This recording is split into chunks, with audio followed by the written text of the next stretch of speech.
Boa noite. Volta às aulas. Começou hoje o semestre letivo da UFO. O primeiro dia reuniu calouros e ingressantes em várias atividades da recepção. Pró-Reitoria de Planejamento e Administração da UFO vai aderir a novo sistema de compra de equipamentos para a universidade. UFO é pioneira e constrói o segundo maior túnel de vento da América Latina. Tem reportagens sobre o assunto. Já sabe o que acontece na universidade esta semana? Tem dicas no quadro Eventos UFO. No mês de março, o Jornal da UFO é temático em homenagem aos 40 anos de federalização da Universidade Federal de Uberlândia.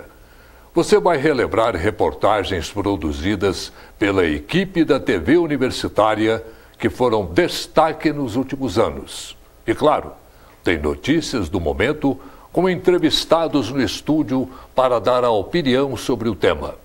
O Jornal da UFO está no ar.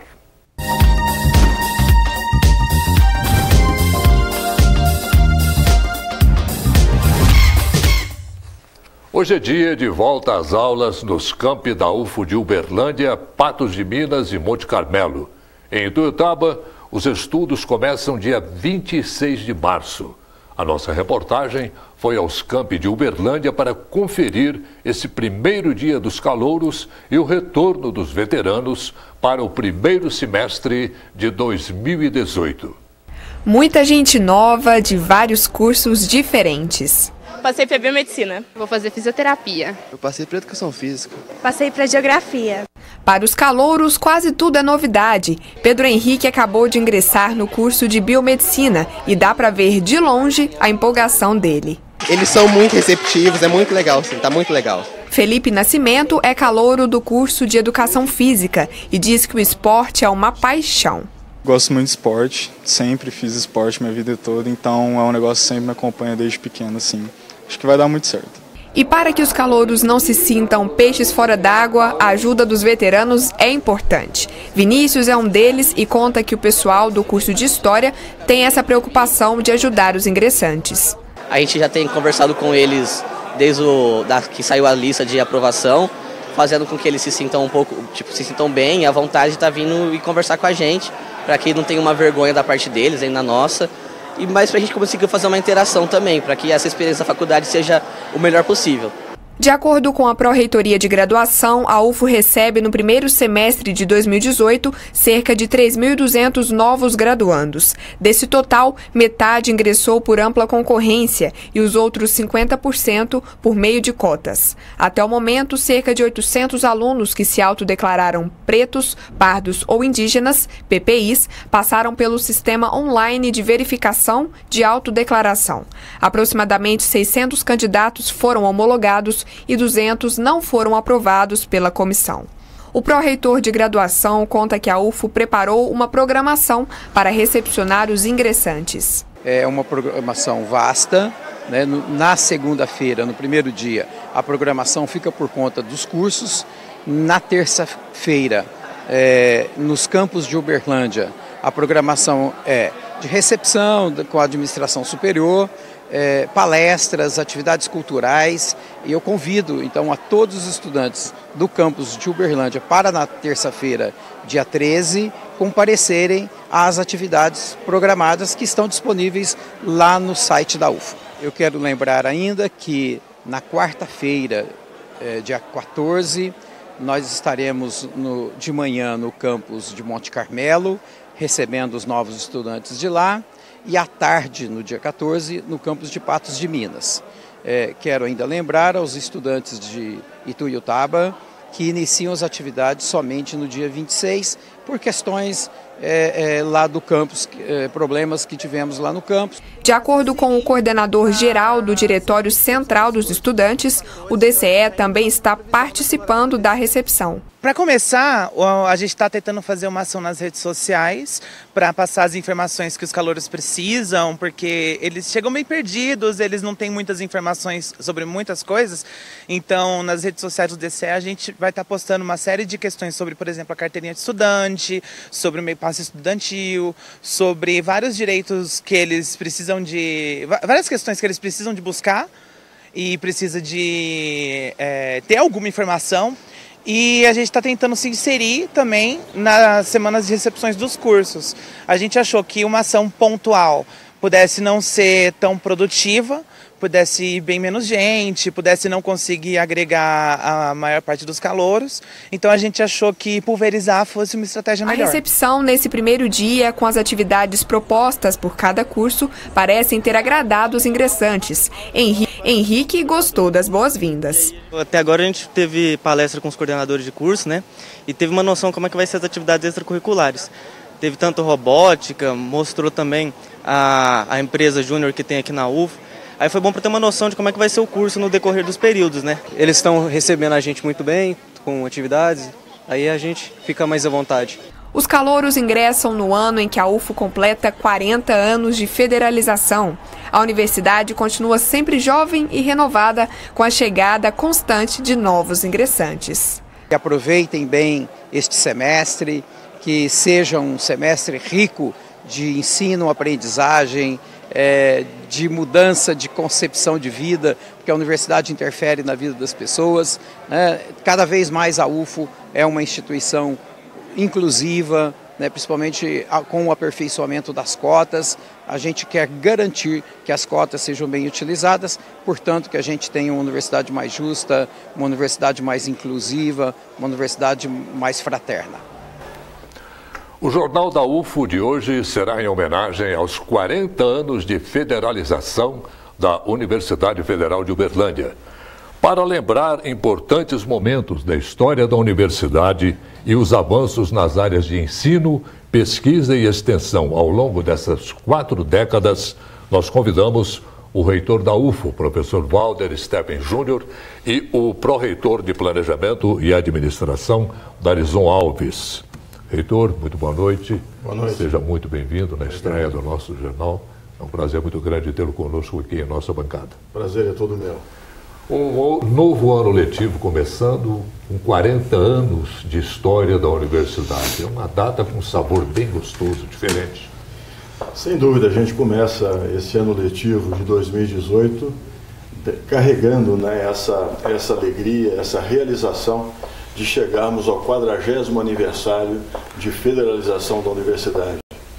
Lembrando que tivemos muitas dificuldades no início, na trajetória, e tivemos um primeiro momento em que havia apenas aquelas escolas, faculdades isoladas, algumas eram particulares. Foi na década de 60, né? Isso na década de 60. Algumas escolas eram confessionais, e tínhamos, a partir de 1965, a Escola Federal de Engenharia. E assim a universidade foi se aglutinando, primeiramente com a denominação Universidade de Uberlândia, apenas congregando todos aqueles cursos, né? E posteriormente, após um grande esforço, e houve de fato a federalização em 1978. Aí sim toda a universidade tornou-se federal. E foi uma mudança muito significativa, não só para a universidade, como para toda a cidade e região. Eu diria que para toda a região, né, pastor? Reitor. Darizon, a história de desenvolvimento de Uberlândia, de nossa região, ao longo desses 40 anos, se confunde, de certa forma, com a história de desenvolvimento de toda a nossa região, conforme o reitor acabou de dizer na fala dele.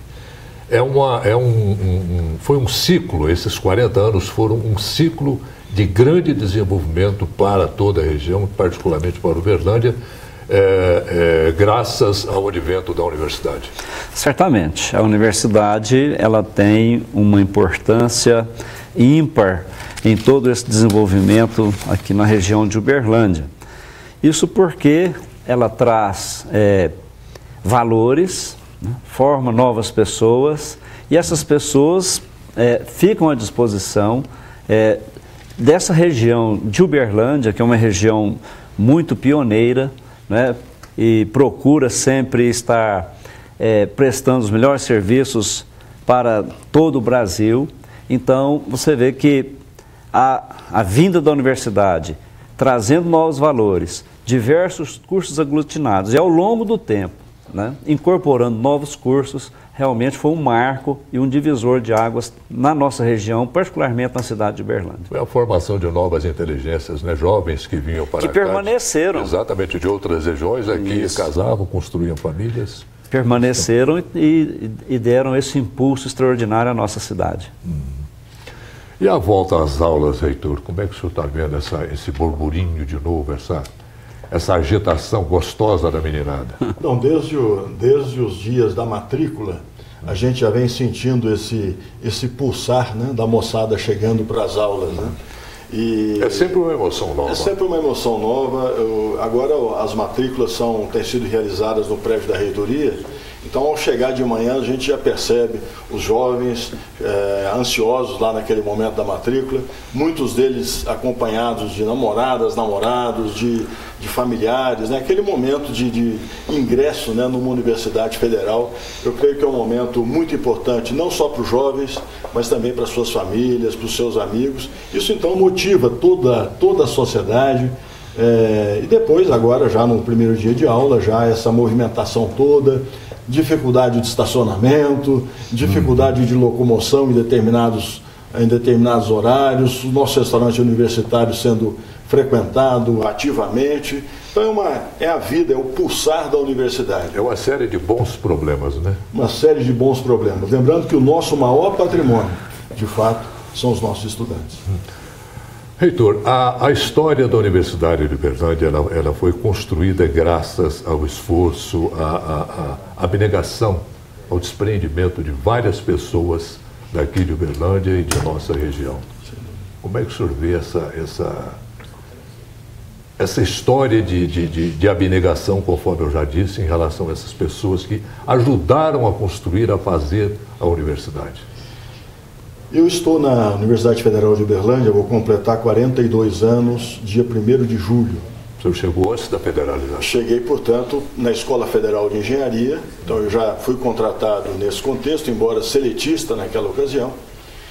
Então acompanhei uma boa parte dessa história. Mas nós temos conhecimento de famílias, de pessoas que abriram mão de patrimônio pessoal no momento da federalização, doando esse patrimônio para a Universidade Federal de Uberlândia. Tivemos primeiros professores que inclusive passavam semestres sem receber salário. Era um momento de adaptação, de criação de muita coisa, de estabelecimento de rotinas e procedimentos, e foi realmente um grande desafio. Eu acho que a gente tem que ser justo em reconhecer o esforço de pessoas, de famílias. Eu acho que teve também um grande esforço da sociedade. Eu me lembro lá quando estava ainda, a minha família mudou-se para Uberlândia em 64, e eu me lembro de várias manifestações, especialmente em 7 de setembro, quando a Escola Estadual de Uberlândia desfilava, havia às vezes uma faixa pedindo: queremos o curso de medicina para Uberlândia, queremos tal curso para Uberlândia, e assim por diante. Queremos novos cursos superiores em Uberlândia. Isso, então, houve uma movimentação da sociedade. Isso foi, claro, capitaneado por políticos da época que souberam entender aquele momento, e isso acabou culminando com a federalização da universidade. Agora, houve um momento muito crítico. Eu me lembro que eu me encontrava no exterior em programa de doutorado em 1978, 77, 78. Naquela época, havia um temor muito grande dos estudantes da engenharia, porque havia o temor de ser privatizada a escola de engenharia, ao invés de se federalizar o conjunto. Eu me lembro dessa história. E houve uma greve tremenda, né, dos estudantes da engenharia, exatamente temerosos disso, mas eu creio que a cidade de Uberlândia, o povo de Uberlândia, os estudantes da engenharia, os estudantes de Uberlândia foram vencedores, e conseguimos, portanto, em maio de 78, a federalização da nossa universidade. A história começou em 69, né? Conforme o senhor já disse, com os primeiros cursos isolados. Os primeiros cursos isolados, e em 69 houve a criação da Universidade de Uberlândia, e que não era federal, mas era um ajuntamento de todas essas escolas, né? cada uma com seu perfil, com a sua característica. Então, os momentos iniciais foram difíceis, porque depois colocar tudo isso sob a égide de uma instituição federal foi complexo. E depois fomos caminhando, a partir de 78, nós tínhamos apenas os cursos de graduação, depois nós fomos criando lá no meados dos anos 80, a partir de 1984, 85, criamos os primeiros programas de mestrado.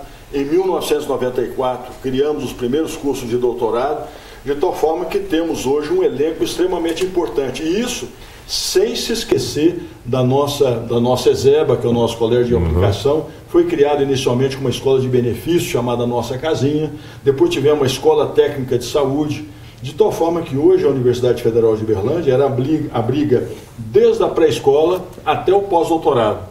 E nos tornamos, mais recentemente, depois aí dos anos 2000 já, nos tornamos uma universidade regional, com os campi de Tuiutaba, de Patos de Minas e de Monte Carmelo. Professor Darizon, o senhor também tem uma bela história junto à Universidade Federal de Uberlândia. Iniciou-se em 1975, naquela ocasião como estudante, na Faculdade de Engenharia. Portanto, também precede a federalização. Exatamente na ocasião em que estávamos já nos últimos períodos, houve todo esse movimento que o professor Valder mencionou, nós pudemos participar e felizmente culminou na forma como está. E então a gente vem acompanhando a evolução dessa instituição desde a sua criação. E isso nos deixa assim, muito envolvidos com a instituição, né? Passei alguns anos, assim que formei, passei alguns anos fora, de 1980 até 1985, depois retornei, e todo o crescimento profissional que nos foi possibilitado, a instituição assim nos deu.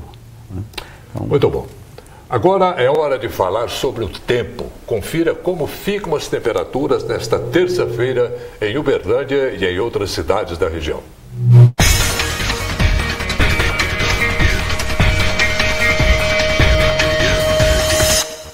Em Uberlândia, a previsão é de chuva com trovoadas. Os termômetros devem marcar temperatura mínima de 21 e máxima de 29 graus. Possibilidade de pancadas de chuva à tarde em Tuiutaba. A mínima prevista é de 24 graus e a máxima não deve passar dos 32. Deve chover também em Patos de Minas. As temperaturas variam entre 21 e 29. Em Serra do Salitre, a previsão é de chuva no período da tarde. A mínima prevista é de 19 e a máxima de 33 graus. Sol entre nuvens e possibilidade de chuva à tarde em Centralina. Temperatura mínima de 23 graus e máxima de 30. Depois do intervalo, você confere uma reportagem produzida pela equipe da TV Universitária no início deste ano, que mostra um projeto inovador da UFO na América Latina. É o CEPAERO UFO. Nós vamos conversar sobre essa e outras inovações da universidade ao longo dos 40 anos de federalização. O Jornal da UFO volta já já.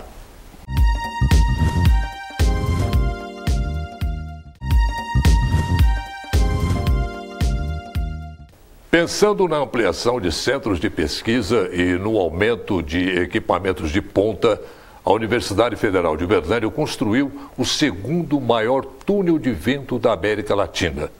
O projeto, que viabiliza pesquisas de aerodinâmica da UFO, é também um empreendimento que pode atender demandas de empresas públicas e privadas. A ideia do novo Centro de Pesquisa em Aerodinâmica Experimental, CEPAERO, foi divulgada recentemente pela Diretoria de Pesquisa da Universidade Federal de Uberlândia.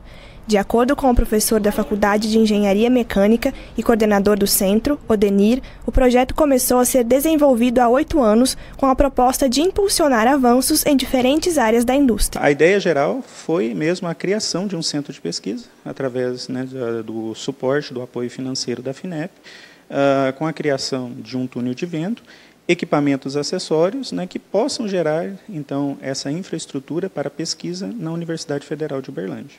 O CEPAERO foi implantado na UFO através da construção de um túnel de vento de médio porte, que prioritariamente vai dar suporte às pesquisas da universidade. É um equipamento grande, que vai ocupar um grande espaço, né, dentro da Universidade Federal de Uberlândia. Nesse momento a gente está trabalhando justamente em conseguir esse espaço, o prédio, né, propriamente dito, né, para acomodar esse equipamento, porque as dimensões são realmente grandes. Por quê? Para que possam ser ensaiados, testados, né, problemas reais, problemas práticos, né, da engenharia real. De acordo com o diretor de pesquisa da UFO, Kleber Del Claro, o CEPAERO teve um investimento de R$2 milhões entre a universidade e órgãos de fomento como a Financiadora de Estudos e Projetos, FINEP. A expectativa é que o centro possa trazer resultados positivos para toda a comunidade acadêmica, a nível nacional e internacional. Nós acreditamos que um equipamento desta natureza, deste porte, vai permitir que a Universidade Federal de Uberlândia produza pesquisas que a coloquem em um outro patamar, num patamar de internacionalização, num patamar de qualidade, o qual ela ainda não teve essa oportunidade. O reitor da Universidade Federal de Uberlândia destaca que, além de ser um importante passo para a área de pesquisa e inovação, o Centro de Pesquisa em Aerodinâmica Experimental busca atender futuras demandas de parceiros externos. Evidentemente, tratando-se de um investimento de alto custo, é muito importante que a sociedade possa também, é claro, se beneficiar desse investimento, né?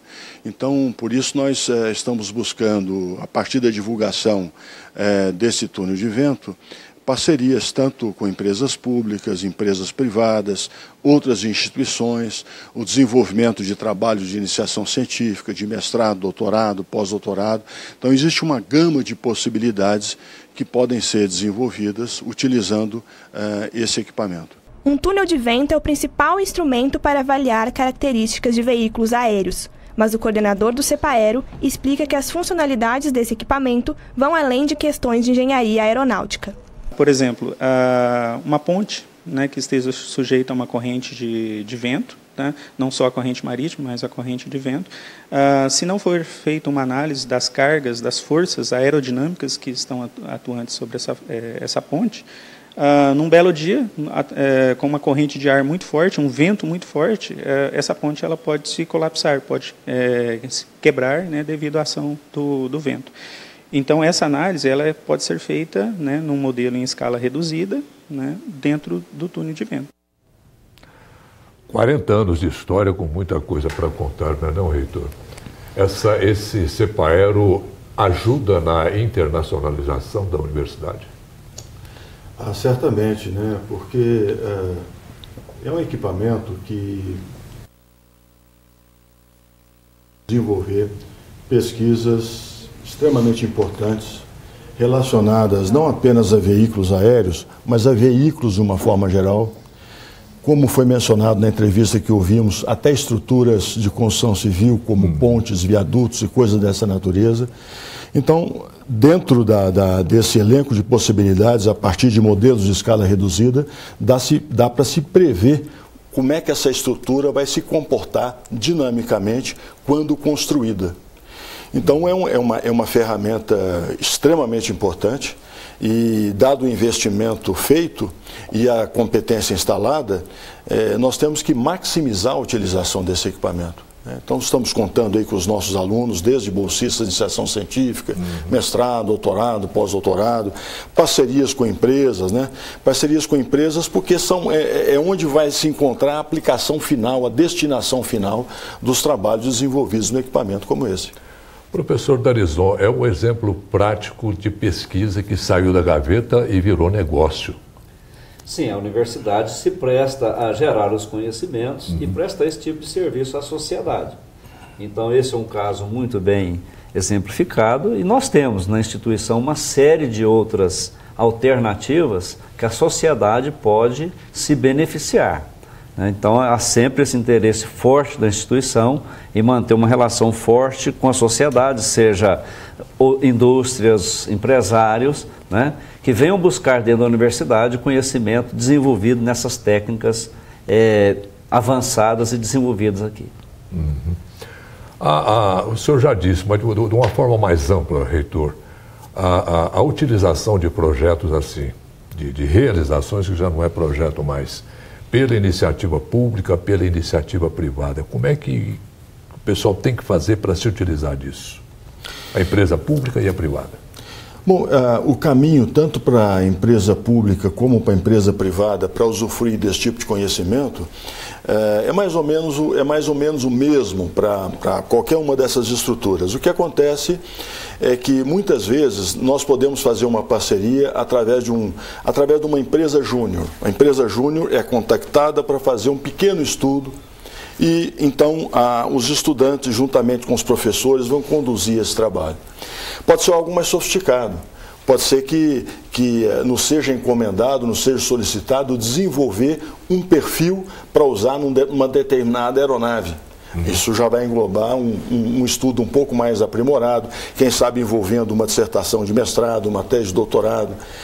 Então, vai depender muito do interesse, né, da empresa, seja ela pública ou privada, do nível de conhecimento, do nível de trabalho que ela pretende realizar. Ou então pode ser que ela já tenha um determinado perfil, mas ela não tem um laboratório para ensaiar esse perfil. Então, ela pode vir à universidade e, juntamente com esse laboratório, testar aquilo que ela já desenvolveu por livre e espontânea vontade, usando a competência dela. Mas ela não tem um equipamento para testar isso adequadamente. Às vezes nem o pessoal. O que acontece muitas vezes, dependendo do porte da empresa, se ela verticalizar muito, querer contratar gente em todas as áreas do conhecimento, isso tem um custo extremamente alto. Aí que entra a universidade. A universidade ela pode, através da sua estrutura, da sua competência, ela pode fornecer, né, em parceria esse conhecimento para as instituições de uma maneira geral. Professor Darizon, uma outra grande conquista da Universidade Federal de Uberlândia nesses 40 anos, na comemoração dos 40 anos, foi o novo sistema de compras que a UFO está implantando. Que tipo de benefício que isso pode trazer? Olha, você fazer a compra com recurso público não é uma tarefa simples. Seja a compra de um bem simples ou um bem complexo, né? Então, não é uma tarefa simples. Nós fizemos um mapeamento das compras, atendendo à legislação, atendendo a todas as orientações que vêm do Poder Central de Brasília. Nós observamos hoje que na universidade, para você realizar uma compra, você envolve no mínimo 8 órgãos distintos da universidade. É muita burocracia, né? Muito, né? E nós temos aí mais de uma dúzia de passos a serem seguidos com instruções normativas para realizar a compra de qualquer natureza, seja de bem ou de serviço, o que for.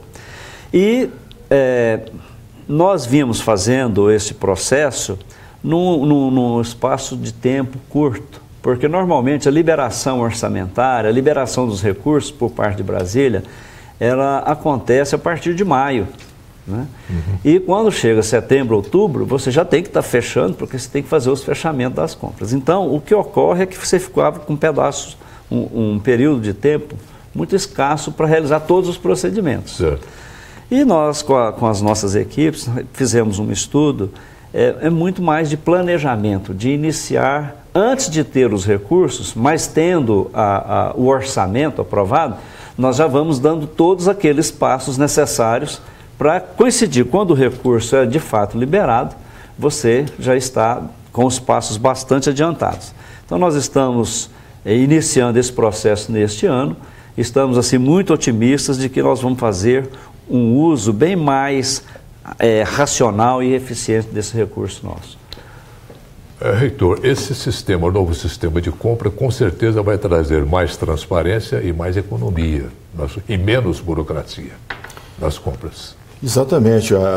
Conforme o professor Darizon mencionou, todas as vezes que a gente é levado a fazer um processo de compra muito rápido, às vezes é final do exercício, aquele recurso precisa absolutamente ser utilizado, senão ele retorna para a União sem que a universidade possa se beneficiar dele.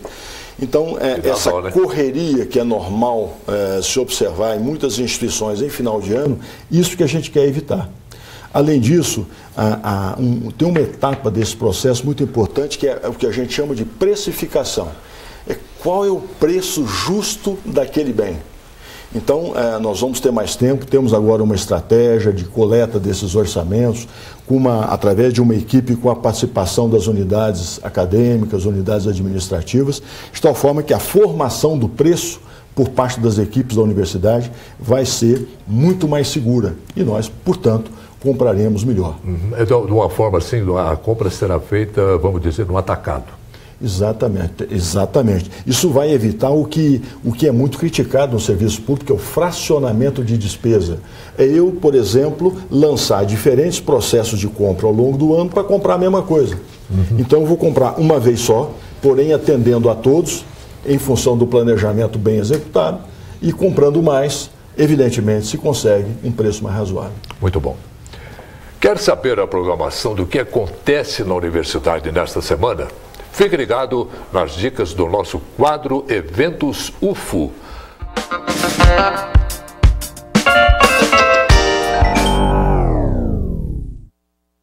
Boa noite, Orley, e boa noite a todos. Os congressos, palestras, simpósios e demais eventos científicos que acontecem durante a semana na UFO, você confere comigo todas as segundas-feiras. E essa semana, que é de volta às aulas e recepção dos ingressantes, está cheia de atividades. Além da programação que cada curso costuma oferecer para os seus novatos, a Pró-Reitoria de Graduação também realiza uma cerimônia para dar as boas-vindas. No evento, os ingressantes podem conhecer um pouco mais os setores da universidade e assistir uma palestra sobre a internacionalização da educação superior e a formação do profissional do futuro, com o diretor de Relações Internacionais e Interinstitucionais, Valdenor Barros. Também será oportunidade para conhecer o Coral da UFO, que faz uma apresentação especial. Vai ser na terça-feira, 13 de março, no auditório do Bloco 3Q, das 7 às 10 horas da noite. Na quarta-feira tem a palestra Diversidade e Inclusão no Ensino Superior, Perspectivas e Desafios, que será ministrada pelo Pró-Reitor de Extensão e Cultura, Helder da Silveira. A atividade acontece no auditório do Bloco 3Q, das 8 às 9 da noite. E tem outros eventos rolando na UFO. Entre 12 e 18 de março tem a Semana Nacional do Cérebro em Uberlândia. O evento é organizado pelos Institutos de Genética e Bioquímica e de Psicologia da UFO. A semana faz referência a uma campanha global que divulga para o público estudos sobre o cérebro. No mês de março, universidades, hospitais e outras organizações ao redor do mundo se reúnem durante uma semana para popularizar conhecimentos em neurociências. E nos dias 15 e 16 acontece o segundo encontro de atualidades em neurocirurgia, realizado pelo Laboratório de Cirurgia Experimental e Técnicas Microcirúrgicas da Faculdade de Medicina da UFO, em parceria com o Serviço de Neurocirurgia do Hospital de Clínicas de Uberlândia. O encontro é uma interação entre todas as especialidades envolvidas no cuidado ao paciente com tumores no sistema nervoso e na base do crânio. Podem participar estudantes e profissionais de todas as áreas da saúde. A programação acontece no anfiteatro do Bloco 8B, no campus Umuarama. Fiquem atentos, porque as inscrições encerram na quarta-feira, dia 14. E se você tem algum evento científico ligado à UFO e gostaria de divulgá-lo aqui ou no portal Comunica, faça a solicitação pelo site comunica.ufo.br. Na página você confere mais informações sobre outros eventos. E semana que vem eu volto com mais dicas para você. Até lá!